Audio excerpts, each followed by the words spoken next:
ప్రార్థన చేసుకుందాము. మహిమ స్వరూపుడైన మా ప్రియ పరలోకపు తండ్రి, నీ పదముల యొద్దకు మేము చేరి వచ్చి అనునిత్యము నీ పాదదాస్యత్వములు తండ్రి జీవించుటకు సిద్ధపడిన మాకు పరలోక గవిని ఏర్పరచు నిమిత్తము నీవే మాకు దాసుడిపై పరిచర్య చేసి, ఇదిగో మనుష్య కుమారుడు పరిచర్య చేయించుకొనుటకు రాలేదు కానీ ఆయనే పరిచర్య చేయుటకు ఈ లోకమునకు వచ్చెను అని తండ్రి వాక్యము ద్వారా సెలవిచ్చిన రీతిని బట్టి శిలువ మరణమును పొందినంత తండ్రి ప్రభావితమైన పరిచర్య మాకు చేసి, దీనులము, అయోగ్యులము, బలహీనులము, నస్తులము, భ్రష్టులము అయ్యున్న మాకు ఇష్టులము, శ్రేష్ఠులము, దైవేష్టులము అనే నామకరణమును ధరింపజేసి ఆత్మీయ వరములో సమృద్ధి ఫలములో మమ్మలను వృద్ధి చేసిన దేవా, ఈ దినమున ఈ పరిశుద్ధ సోమవారం యొక్క పరిపూర్ణ ప్రభావము ప్రభువా మీరే మాకు అందింపజేసి దీవించి మహిమ పొందుమని, శపింపబడిన అంజూరపు చెట్టునకు శాపముతో తోడను సిలువ రక్తము అనేటువంటి రక్షణను సైతము అందించి ఉన్న యేసుక్రీస్తు ప్రభు వారి అతి పరిశుద్ధ పావన ద్వితీయ నామమున వినయముతో వేడుకొని ప్రార్థిస్తున్నాము తండ్రి, ఆమేన్. తన కాలగమనములో 3.5 సంవత్సరముల సుదీర్ఘ ప్రయాణములో ఏలియా మహాభక్తుడు ఆకాశమును అరికట్టి వర్షము లేకుండా కాపు చేసినట్లు తన కాలములో తన శరీర రక్తములను మనకు అందింపజేసి సుదీర్ఘమైనటువంటి పరిపూర్ణ ఆత్మీయ బలమును సమృద్ధిగా ఇచ్చిన యేసుక్రీస్తు యొక్క కృపా సమాధానము ఈ దినమున పరిశుద్ధ సోమవారములో చేరి వచ్చిన మనకు పేరు పేరున ఆయన అందింపజేసి దివ్య శుద్ధి, దివ్య స్వస్థత ప్రభు సదా మనకు దయచేయును గాక, ఆమేన్. ప్రభునందు దేవుని ప్రియబిడ్డలారా, దేవుని యొక్క వాక్యమును ధ్యానము చేసుకుందాము. నిన్న ధ్యానము చేసుకున్న వాక్య భాగములో ప్రారంభములో మనము తెలుసుకున్నటువంటి ప్రధానమైన 7 సంగతులను మనము వాక్యము ద్వారా కనపరుచుకున్న వారమై ఉంటున్నా. ఏమిటి అనగా, యేసుక్రీస్తు ప్రభువు పలికిన 7 మాటలు దేవుడు సిలువలోనికి ప్రవేశించుటకు ముందు జరిగిన 7 సంగతులు, ఆ మాటలలో ఉన్న శ్రేష్టత్వము, ఆ మాటలు పలకడానికి కావలసిన అనగా పలుకుటకు గల కారణాలకు సంబంధించిన కొన్ని క్రమములు ఈ యొక్క 7 దినము మునుముందు జరిగిన 7 దినాలలో ప్రభావితము చేయబడుట మనం యేసుక్రీస్తు ప్రభు యొక్క చరిత్రలో వింటూ ఉన్నాం. శుక్రవార దినమున గురుడివాడికి స్వస్థపరచి తన గృహమునకు వెళ్లి ఆయనకు రక్షణ ఇచ్చాడు. ఇంకా బాగా చెప్పాలంటే సుంకర్యగు జక్కయ్య గృహమునకు వెళ్ళింది శుక్రవార దినమే. జక్కయ్య నీ ఇంటికి ఏమొచ్చింది? రక్షణ వచ్చింది. రక్షణ అను పలుకు జక్కయ్య ఇంటితోనే మొదలైందని మర్చిపోవద్దు. అర్థమవుతుందన్నమాట. ఏ గృహమునకు వెళ్లి యేసుక్రీస్తు ప్రభు నీ ఇంటికి రక్షణ వచ్చిందని చెప్పలా, కానీ యేసుక్రీస్తు ప్రభు కోరుకున్న బేతనియా గృహము కన్నా క్రీస్తు కోరిన జక్కయ్య గృహమే ఎంతో గొప్ప గృహం అని మనము గమనించాలి వాక్యములో. ఎందుకనగా జక్కయ్య ఎవరు అనగా యేసుక్రీస్తు ప్రభువు యొక్క ప్రియమైనటువంటి వ్యక్తి. అందులోనూ ఇతడును అబ్రహాము కుమారుడే అనేటువంటి అంతస్తును పొందుకున్న గనుడు. అబ్రహాము వంశావళికి ఏమొచ్చింది అనగా రక్షణ వచ్చింది. ఆ రక్షణ జక్కయ్య నీకును నీ గృహమునకు వచ్చిందని ప్రభు సెలవిచ్చిన దినము శుక్రవారం, అది మొదటి రోజు. ఇక రెండవ రోజు సబాతు దినము. రెండవ దినం ఏమిటండి? సబాతు దినము. ఆ దినమున పరిపూర్ణ ఆత్మీయతలో కనపరుచుకున్నటువంటి మనము బేతనియ గృహవాసుల యొక్క గృహములో చేరి ఉన్న ప్రభువును గమనించుకున్నాం. ఇక నిన్నటి దినమును మూడవ రోజు మంటలాదివార దినము. యేసు క్రీస్తు ప్రభు వారు దేవాలయములో అడుగు పెట్టిన దినము. ప్రభువు దేవాలయములో అడుగైతే పెట్టారు కానీ దైవ దర్శనము జరిగిందా? జరగల. అందుకు ప్రభువైన యేసుక్రీస్తు ప్రభు వారు సాయంకాలం అయిపోయింది. ఆ ప్రజల యొక్క హోరాహోరీలో ఎంతో మందిని దర్శించుకుంటూ వెళ్ళేసరికి రాత్రి కాలం అయిపోయేసరికి ప్రభు వారు ఆలయంలోనికి వెళ్ళారు. కానీ ఆ క్రమములన్నీ ముగిసిపోయి దేవాలయము ఇక తాళం వేసి ఆ రోజుకి మూత వేసేటువంటి సమయం అయిపోయింది. వెనక్కి వచ్చేసారు. ఈ రోజు అనగా 4వ రోజు పరిశుద్ధ సోమవారము. ఈ సోమవారమున ప్రభు మరలా దేవాలయానికి బయలుదేరారట. దేవాలయానికి బయలుదేరి యేసు క్రీస్తు ప్రభు వారు గృహము దాటి గడప దాటి బయటకు అడుగు పెట్టగానే వాక్యము చదువుకుందాం. పరిశుద్ధ గ్రంథములో నుండి మార్కు సువార్త 11వ అధ్యాయము 12వ వచనం మనం ఒకసారి చదువుకుందాం. బేతనియ నుండి నిలిచి ఉండగా ఆకులు కొని ఆకులు గల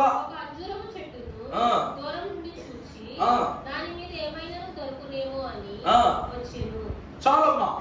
ఈ దిన మన వాక్యాంశము అంజూరపు చెట్టు గుడ్డు, తట్టు, పట్టు, ఆఖరిగా రొట్టు. ఒకసారి చదువుతారన్నమాట.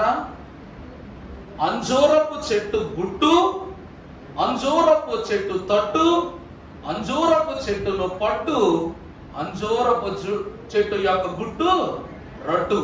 ఈ 4 ప్రధానమైన అంశములతో ఈ దిన పరిశుద్ధ సోమవార వాక్యాంశమును జ్ఞాపకం చేసుకుందాము. పరిశుద్ధ లేఖన భాగంలోని మాటలను మనము జ్ఞాపకం చేసుకున్నట్లయితే వాక్యం చదువుకుందాం. చదువమ్మా. మరునాడు వారు బేతనియ నుండి వెళ్ళుచుండగా ఆయన ఆకులు కొనిన ఆకులు గల చూచి వచ్చెను. దాని యొద్దకు ఆయన వచ్చి చూడగా కనబడలేదు. ఏలయనగా అంజూరపు పండ్ల కాలము. ప్రభునందు దేవుని ప్రియమిత్రులారా, ఒక్కసారి వాక్యం చాలా జాగ్రత్తగా చూడండి. బిడ్డ చదివిందన్నమాట కాదు, కానీ మనకు చదవడం వచ్చి కాబట్టి ఒకసారి బైబిల్లో కొంచెం జాగ్రత్తగా వాక్యాన్ని చూస్తే అక్కడ మంచి మాట మీకు బాగా అర్థమైపోతుంది. మరునాడు వారు బేతనియ నుండి వెళ్ళుచుండగా ఆయన ఆకలి కొని ఆకులు గల ఒక అంజూరపు చెట్టును దూరము నుండి చూసారా అక్కడ ఏమని రాస్తుందో? ప్రభు వారు బేతనియ గృహము నుండి అడుగు బయట పెట్టి ఆకలి కొని ఒక్కసారి పక్క చూడగానే అది ఏ చెట్టు అని రాయబడింది? ఆకులు గల. చూడాలి వాక్యం చూడండి. ఆకులు గల ఒక అంజూరపు చెట్టును దూరము నుండి చూచి దాని మీద ఏమైనా దొరుకునేమో అని వచ్చింది. చాలండి, వాక్యములో ప్రారంభమే చెప్పేస్తోంది మనకు. ఆ చెట్టు ప్రభువు దూరం నుంచి చూసినప్పుడే అది ఏ చెట్టట? పండ్లు గల చెట్టు కాదు, ఆకులు గల చెట్టు. ప్రభు ప్రత్యేకంగా వెతకనక్కర్లా, కనబడిపోతుంది. ఇప్పుడు మామిడి చెట్టు అంత చిటారు కొమ్మను ఉన్నటువంటి మంచి మామిడికాయని చూడాలంటే ఆకులకి కాయకి తేడా తెలీదా? ఎంత జ్ఞానం పడ్డ టైంలో కళ్ళక సైట్ ఉన్నోడు కూడా మామిడి పండు చాలా జాగ్రత్తగా కనబడిపోద్ది. రాయి తీసుకుని దాన్ని కొట్టే ప్రయత్నంలో గురి కుదిరిపోద్ది. మరి యేసుక్రీస్తు ప్రభు వారి యొక్క చూపు ఆది నుండి అనాది వరకు, అనాది నుండి అనంతము వరకు, అంచెము వరకు, అన్ని కాలములకును ఆయన కళ్ళు ఏమై ఉన్నవి? యెహోవా యొక్క కన్ను సమస్త సృష్టిని తేటగా చూసినంటే ఎంత గొప్ప సంగతో. మరి అంతటి గనుడయ్యున్న యేసుక్రీస్తు ప్రభు అంజూరపు చెట్టు యొద్దకు వచ్చి చేతులు పెట్టి ఎక్కుతారా? ఆయన కన్ను బేతనియ గృహము అడుగు దాటి బయట పెట్టగానే అంజూరపు చెట్టు ఏం కలిగి ఉన్నదని రాస్తుంది?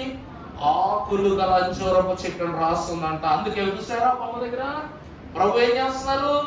ఆ యొక్క ఆకులు గల చెట్టుని తెలిసే దాని దగ్గరికి వచ్చి దాన్ని ముట్టుకుని దాన్ని వెతికి దానిలో ఏ ఫలములు లేవని తెలిసి తర్వాత ఏం చేస్తారట? అందుకు ఆయన ఇక మీదట ఎన్నటికి నీ పండ్లు ఎవరునో తినకుందురు కాక అని చెప్పెను. ఇది ఆయన శిష్యులు. యేసుక్రీస్తు ప్రభునందు ప్రియమిత్రులారా, ప్రభువిచ్చిన శాపము నువ్వు ఫలించవు అని ఇవ్వట్లేదు.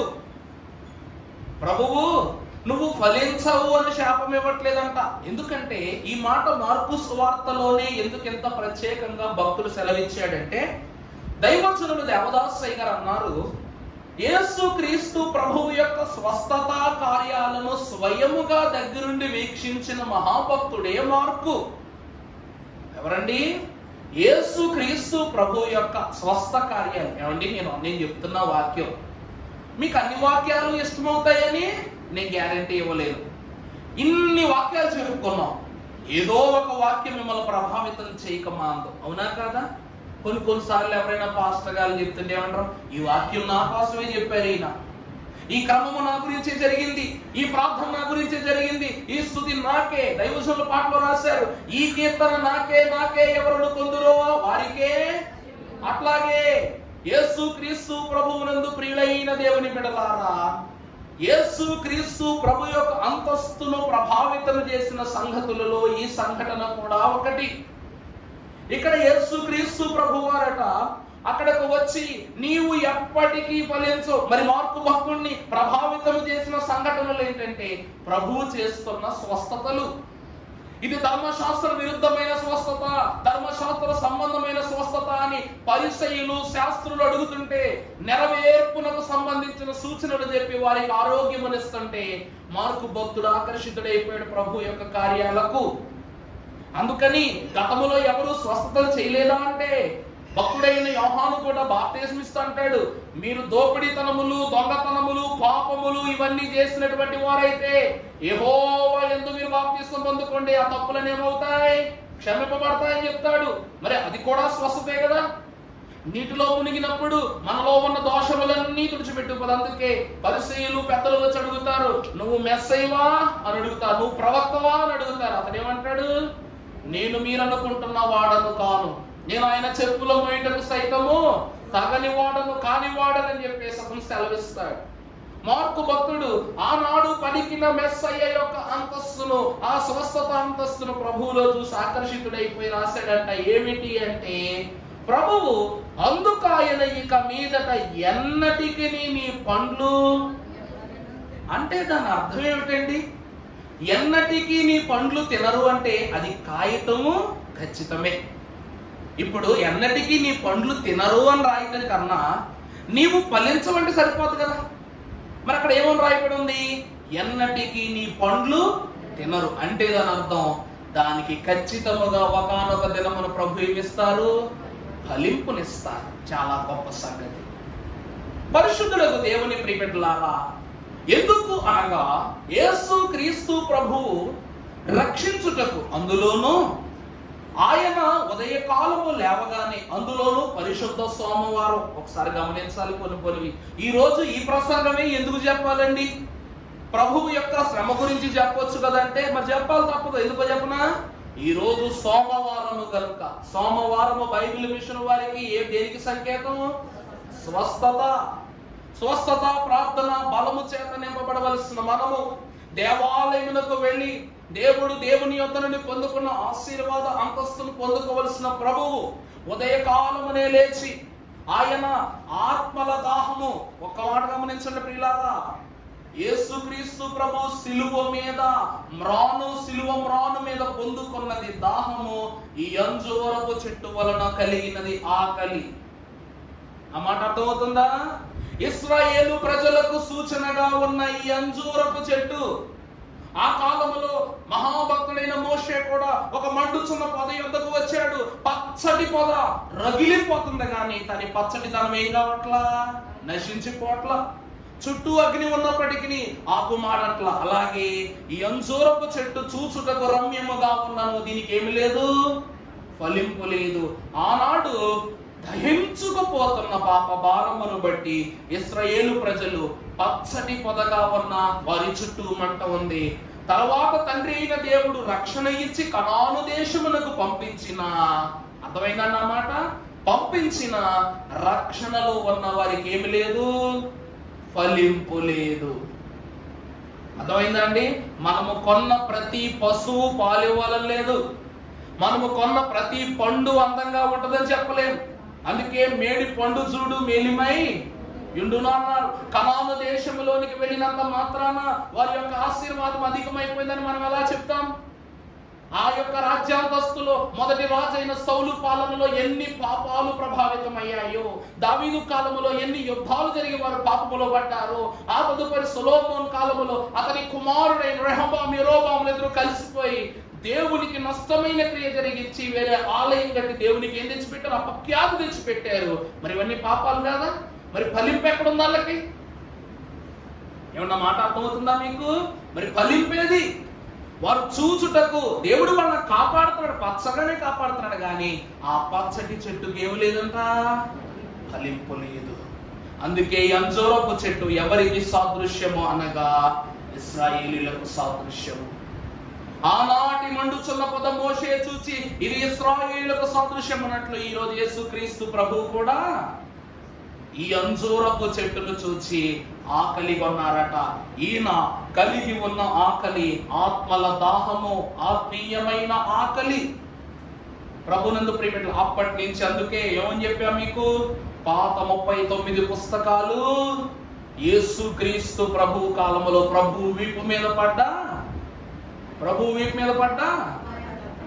ఏమండి, మనం అనుకుంటాం మనం నిజంగా అమాయకులం, బలహీనులం కాబట్టి మనం అనుకుంటాం యేసుక్రీస్తు ప్రభు శపించేంత కోపిష్టి మనిషి, శపించేంత చెడ్డవారా? భక్తుడైన యోగు ఒక గొప్ప మాట రాస్తాడు. ఏంటో తెలుసా? ఒక్కసారి దయచేసి యోగు యొక్క కీర్తన, శ్రమధ్యాన కీర్తన తీయండి ఒకసారి. మానవుడు శ్రమను పొందక దైవ మానవుడు. ఒక్కసారి మీరు అందరూ పాడితే నాకు తన జన్మముని శపించును కదా యోగు అనేటువంటి చరణం ఉంటుంది. ఒకసారి పాడండి ఒకసారి. ఎన్ని శపించినా తన జన్మముని తననే శపించెను గాని ఎన్నడూ దేవుని ఏమియు. ఎవండి నా మాట ఒక్కసారి ఆలకిస్తారా మీరు? ఏమిటి అనగా ప్రియమిత్రులారా, యేసుక్రీస్తు ప్రభు ఇశ్రాయేలీయులను శపించారంటే ఇశ్రాయేలీయులకు శ్రమ కలుగుద్దా కలగదా? బాగా ఆలోచించాలు. యేసు ప్రభు దగ్గర రక్షించే వరం ఉంది కానీ శిక్షించే వరము లేదు. యేసు ప్రభు దగ్గర దండించే శక్తి లేదు, ఆయన దండించలేడు, ఆయన బాధ పెట్టలేడు, ఆయనకు అది లేదు, ఇక అంతస్తు ఇవ్వలేదు తండ్రి. ఆయనకి ఇచ్చిన ఒకే ఒక్క వరం వల్ల నశించిపోయిన దాన్ని వెదకి రక్షించుటకే మనుష్య కుమారుడు ఈ లోకమునకు ఆయన వచ్చిందే రక్షించడానికి. మరి ఎట్లా శిక్షిస్తాడు? ఇప్పుడు యేసుక్రీస్తు ప్రభువు ఆ యొక్క అంజూరపు చెట్టు మీద శాపము విసిరితే ఆ శాపం ఎవరి మీదకి వచ్చి పడద్దే? తప్పు. ఎన్ని శపించినా తన జన్మమునే తననే శపించును గాని ఎన్నడూ దేవుని. ఇశ్రాయేలీయులను గాయపరచటం అంటే ప్రభువును గాయపరుచుకోవటమే. నా మాట అర్థమవుతుందండి మీకు? బిలాము మహాభక్తుడు సెలవిచ్చాడు ఆ కాలంలో, ఇశ్రాయేలు ప్రజల మీదకు ఎవరి శాపము పనిచేయదు, ఏ ఆయుధము వారికి విరోధముగా వర్తిల్లదు, ఎంతటి గొప్ప భూరాజులైనను వారిని ఏమీ చేయలేరు. ఎందుకంటే యెహోవా ఎవరి పక్షంగా ఉన్నాడు? ప్రభువే. మరి యేసు అను తన కుమారుడే తన బిడ్డలను శపిస్తే తండ్రి ఊరుకుంటారా? అది కుమారుడైనా కూడా శాపం వర్తిల్లదు. మనము ప్రభువు దానిని శపించారని అనుకుంటున్నాము కానీ ఆ శాపము ప్రభువునకే. ఇశ్రాయేలు అంటే ఎవరు? ఇశ్రాయేలీలు అంటే ఎవరండి? ఆ గోత్రములలో ఒకడు యూదా గోత్రికుడును, అభిషేకమును బట్టి లేవీయుడును, అద్భుత క్రియలు జరిగిన షిమియోను గోత్రము వరకు, బెన్యామీను గోత్రికుల వరకు అందరూ ఎవరిలో ఉండిపోయారంట? యేసులోనే అందరూను. అర్థమైందా? తల్లిని కొట్టడం, పిల్లోని కొడతాం వేరు కాదు. బిడ్డను కొడితే తల్లికే నొప్పి, ఎందుకంటే నా బిడ్డ కాబట్టి. అలాగే తల్లి కొడితే బిడ్డకేమొచ్చుద్ది? కోపం వచ్చుద్ది. కావాలంటే చూడండి, మన ఆలయంలో మన సూపర్ స్టార్ ఉన్నాడు కదా, మన బుడ్డోడు. వాడు ఒక 5 సంవత్సరాల వయసు వచ్చాక వాళ్ళ పిన్నో ఎవరొక్కలో సరదా పోతే ఏంటక్క అని అన్నాడు అనుకో, ఇటు గుర్రుని చూస్తాడు ఆ పిన్నో. అంక ఏమ్మా మా అమ్మ మన అన్నట్టు అన్నట్టు చూస్తాడు. అంటే వయస్సు కన్నా జరుగుతున్న క్రమము వాడికి సంభాషపూర్వకముగా మనసులో. అందుకే యేసుక్రీస్తు ప్రభుని బట్టి చూసినట్లయితే శపించబడిన అంజూరపు చెట్టు తన జన్మమునే శపించుచున్నది, కానీ అంజూరపు చెట్టు బూడిదైపోయిందా, మాడిపోయిందా, నష్టపడిపోయిందా? ఏమండి, 70 ఈత చెట్లు నాటించాడు దేవదేవుడు యాకోబు కుటుంబానికి గౌరవప్రదంగా. 12 గోత్రాలకు సాదృశ్యంగా 12 నీటి ఓటలు నియమించాడు. ఈ రోజు వరకు వాటిలో నీరు ఉన్నను లేకున్నను ఆ 70 ఈత చెట్లు ఫలించినా ఫలించకున్నా అవి ఎవరికి సాదృశ్యంగా ఉన్నాయి? ఇశ్రాయేలు వంశావళికి సాదృశ్యంగా ఉన్నాయి. ఐగుప్తు దేశమును అడుగుపెట్టిన వంశాంతరముగా అతడు కనబడుతున్నాడు. అలాగే అంజూరపు చెట్టు యొక్క పచ్చడిదనము ఇశ్రాయేలును చూచుటకు పచ్చగా ఉన్నారు, కానీ ఫలింపులకు మాత్రము వారు ఏమై ఉన్నారు? నోచుకొనలేని స్థితిలో ఉన్నారు. వాక్యంలో చూద్దాం. ఒకవేళ వారికి ఫలింపు రావాలంటే ప్రభు కొన్ని ప్రధానమైన సంగతులను వారికి అలవరుస్తున్నారు. పరిశుద్ధ లేఖన భాగంలో నుండి పరిశుద్ధుల దేవుని కీర్తన గ్రంథము 1వ అధ్యాయము 3వ వచనము. యోరను నాటబడినదై ఆకు వాడక తన కాలమునందు తన ఫలమిచ్చిన చెట్టు వలె. ప్రభునందు దేవుని ప్రియబిడ్డలారా, కీర్తనాకారుడు అనగా ఇశ్రాయేలు దేశమునకు ప్రధానుడు, మహారాజు గనుడై ఉన్న కీర్తనాకారుడు అంటున్నాడు. అక్కడ మాట చూడండి, పచ్చటి ఆకే కదా అని చెప్పేసి ఫలింపు లేదని ఇశ్రాయేలీలు ఎప్పుడు తక్కువ చూపు చూడొద్దు సమా. దావీదు 1వ అధ్యాయము త్రిత్వమునకు గుర్తైన 3వ వచనములో రాశాడు, అతడు నీటి కాలువల యారను నాటబడినదై ఏమి వాడక? ఆకు వాడక. ఇక్కడ ఫలము కంటే ముందు ఆకునే ప్రస్తావన చేస్తూ ఉంది వాక్యం. పళ్ళు రావాలంటే పచ్చడిదనము కనబడాలి. ఆకు వాడక తన కాలమునందు చూడాలి. ఆకు వాడక ఎప్పుడైతే తన కాలము వస్తుందో తన కాలమునందు ఫలమిచ్చు చెట్టు వలె నుండును. అంటే ఇశ్రాయేలు ప్రజలు చూచుటకు ఇప్పుడు ఆకు వాడని వృక్షములుగా ఉన్నారు, కానీ ఒకానొక దినమున వారి కాలము రాగా వారు ఫలమిచ్చు చెట్ల వలె మారిపోతారట.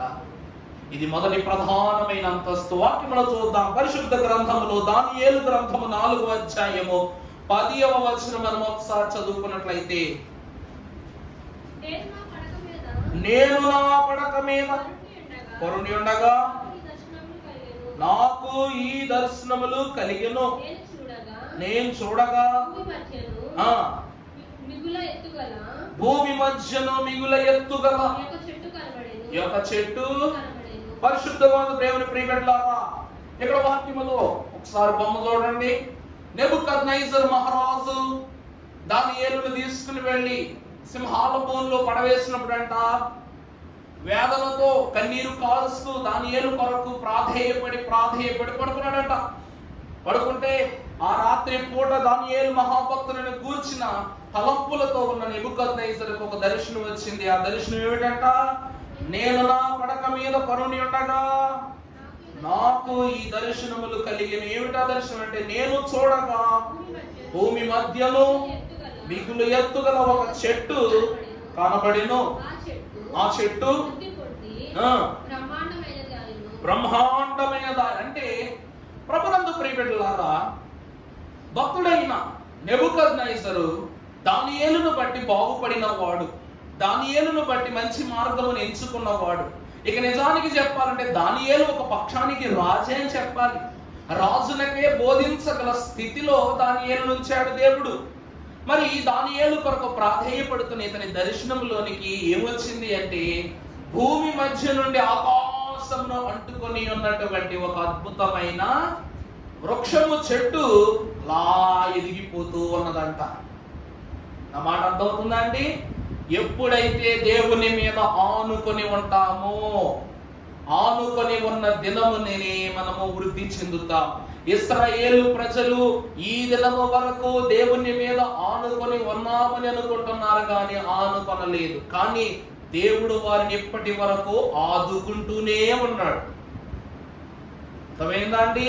పాటలో పాడుకుంటాముగా, రక్షకుండే నా పక్షమై ఉండగా శిక్షించు వాడెవడు, నన్ను రక్షించు ప్రభువే, నా పక్షమై ఉండగా నన్ను భక్షించు వాడెవడు? యేసుక్రీస్తు ప్రభువు మాటను మనము గమనిస్తే, దేవాది దేవుడైన తండ్రి అయిన దేవుడు యెహోవా దేవుడు వీరికి పక్షముగా ఉన్నాడు కాబట్టి వీరి మీదకు శిక్ష రావట్లా, వీరి మీదకు శ్రమ రావట్లా, శోధన రావట్లా, ఇబ్బందులు రావట్లా. వీరు పెరగడం అయితే ఆకులుగా పెరిగిపోతున్నారు. మన ఇశ్రాయేలు గురించి నిర్గమాకాండ ప్రారంభంలో చదువుకుంటాం. ఐగుప్తు వారు వీరిని శ్రమ పెట్టిన కొలది వీరు ప్రబలిపోతూనే ఉన్నారు. వీరు పెరుగుతున్నారు కానీ విశ్వాస ఫలాలు మాత్రం వీరిలో పెరగటం లే. అందుకే యేసుక్రీస్తు ప్రభు వారు ఆకులనే చూచి ఆశ్చర్యపోతున్నారు, ఈ దినము వరకు వీరు ఫలించలేదేంటబ్బా అని.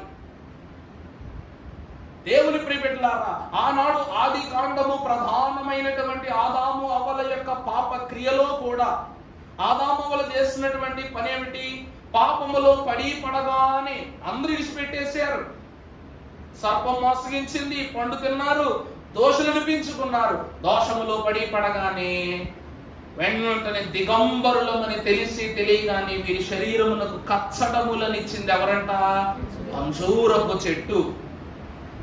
ఈ అంజూరపు చెట్టు యొక్క ఆకులను కట్టుకొని ఆ దినమునే దేవుని ఎదుటకు వెళ్ళి మేము దిగంబరులమై ఉన్నామని చెప్పిన కళ్ళ ముందు ఈ ఆకులు అంజూరపు చెట్టు అని తెలిసిన తండ్రి శపించలేదు.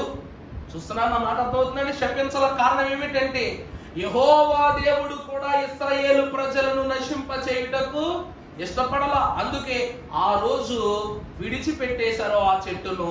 ఆ చెట్టే ఫలించక, అభివృద్ధి చెందక, విస్తరించక యేసుక్రీస్తు ప్రభువు యొక్క క్రొత్త నిబంధన కాలము వరకు అలాగే ఉండిపోయిందట చెట్టు. అర్థమైందా అండి? కొన్ని మన పెరట్లో చెట్లు ఉంటాయి, అటు పోవు ఇటు పోవు, ఎదగవు వదగవు, నిలబడవు వంగవు. నీరు పోసినా పొయ్యకపోయినా, నువ్వు చదువు చేసినా చేయకపోయినా, అసలు పట్టింపే చేయకపోయినా చెట్లు ఎలా ఉంటాయంట? అలాగే ఉంటాయి. నా చిన్నప్పుడు పొడగట్లపల్లి మా అమ్మమ్మ గారి ఊరిలో మా పేద తాటేకి వెనకాల పశువుల సాల వెనకాల అనమాట ఒక చింత చెట్టు ఉండేది. కరెక్ట్గా ఈ ఫ్యాన్ ఎత్తు ఉంటుంది అది. ఆ చెట్టు కొన్న గొప్ప విషయం ఏంటంటే, అది చింతకాయలు ఒక్క కాయ కూడా ఇవ్వదు, కానీ మంచి చింత చిగురిచ్చుద్ది అనమాట. మంచి చింత చిగురిచ్చుద్ది. దానికి ఒకే ఒక కొమ్మ ఉంటది. ఇప్పుడు నేను ఎంత లావున్నా, నేను ఇప్పుడు ఇంకా చెట్టు మీద కూర్చున్నా కూడా నన్ను కాస్తుంది, అంత బలమైన చెట్టు అది. చూడడానికి చిన్నగా ఉంటది కానీ దాని యొక్క వేళ్ళు కానీ దాని యొక్క పటిష్టత కానీ చాలా ఎక్కువ. ఆ చెట్టు మీద కూర్చొని చింత చిగురు తింటూనే ఉండేవాడిని. మా డాడీ పుట్టుడు, ఎక్కడికి వెళ్తాం, దాని మీద కూర్చుంటాం, తింటాం. మా డాడీ ఎవరు రారా భోజనం చేద్దు గారు రారని మా మమ్మీ అంటే, ఆడికి ఎందుకు, ఈ పాటికి చెట్టుకున్న చింత చిగురంతా తినేసి ఉంటాడు అంటారు. 2 రోజుల గ్యాప్ తీసుకోగానే 2 రోజుల తర్వాత మళ్ళా చిగురు వచ్చేసే చెట్టుకి. అంత మంచి చెట్టు. మా కుటుంబం అంతా దాదాపు చెప్పాలంటే మేము ఉంటున్న ఒక 20-30 ఏళ్ళ వరకు అక్కడికి వచ్చి చిగురు కోసుకుంటాం, చేపలు కూడా తెచ్చుకుంటాం, వేసుకుని తినేయటం. అంటే ఆ చెట్టు కాయలకు ఉపయోగపడకపోయినా దాని యొక్క చిగురు ద్వారా ఎంత ఉపయోగకరముగా మారింది అంటే ప్రియులారా, ప్రభువు అదే అంటున్నారు. ఇశ్రాయేలు ప్రజలకు పేరునకు వారు ఘనమైనటువంటి వారిగా ఉన్నప్పటికీ వారి ఫలింపు పళ్ళదాకా రాలేదట.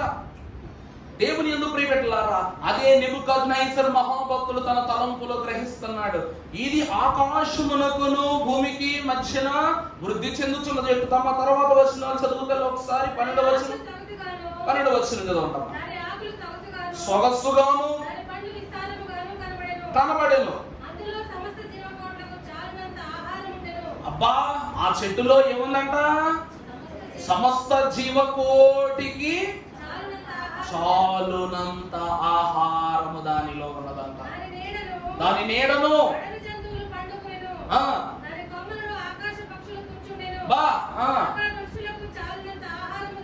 అంటే నాకు తెలిసినంత వరకు సమస్త సృష్టికి నీ మధ్యన నిలిచి ఉన్న ఈ వృక్షము ఎవరు అనగా యేసుక్రీస్తు ప్రభువును జీవ వృక్షమే. ఈ వృక్షం ఎవరంటండి? యేసుక్రీస్తు ప్రభువును జీవ వృక్షమే. ఆదాము అవ్వలకును ప్రాణకోటికి సర్వ సృష్టికి ఆహారం ఇచ్చువారు ఎవరు? దేవదేవుడే. ఒక ఉదాహరణ మీకు చూపిస్తాను. మహాభక్తుడైన పేతురు అపోస్తలుల కాలములో జీవిస్తూ ఉన్నప్పుడు విపరీతమైన ఆకలిని కనుగొన్నాడంట మహాభక్తుడు. పేతురుకి ఏమొచ్చిందంట? చాలా ఆకలేసిందంట. అప్పుడు అతను, ప్రభువా నాకు ఈ రీతిగా ఉందని ప్రార్థన చేసుకున్నప్పుడు ఆకాశము నుండి 4 చెంగులున్న దుప్పట్లో దేవుడు అన్ని జీవరాశుల్ని, పక్షుల్ని, పురుగుల్ని, జంతువులన్నిటినీ పెట్టి ఏం చేశాడంట? మూట కట్టి తీసుకొచ్చాడంట. అలా తీసుకువచ్చినటువంటి ఆ యొక్క 4 చెంగులు కలిగినటువంటి దుప్పటిలో ఉన్న ఆహారములో ఏ ఒక్క జీవిని కూడా పేతురు మహాభక్తుడు భుజించలా. ఇక్కడ దానియేలు మహాభక్తుని కాలంలో కూడా ఈ చెట్టు పైన విస్తారమైన ఆహారం ఉంది. భూజంతువులను, భూజనులందరూ భుజించగలిగేటువంటి ఆహారము ఉంది. ఒక్కసారి వచనాన్ని మనము చూస్తే 22వ వచనము చదవండి. అదే అధ్యాయం. రాజా సూచించుచున్నది అయితివి,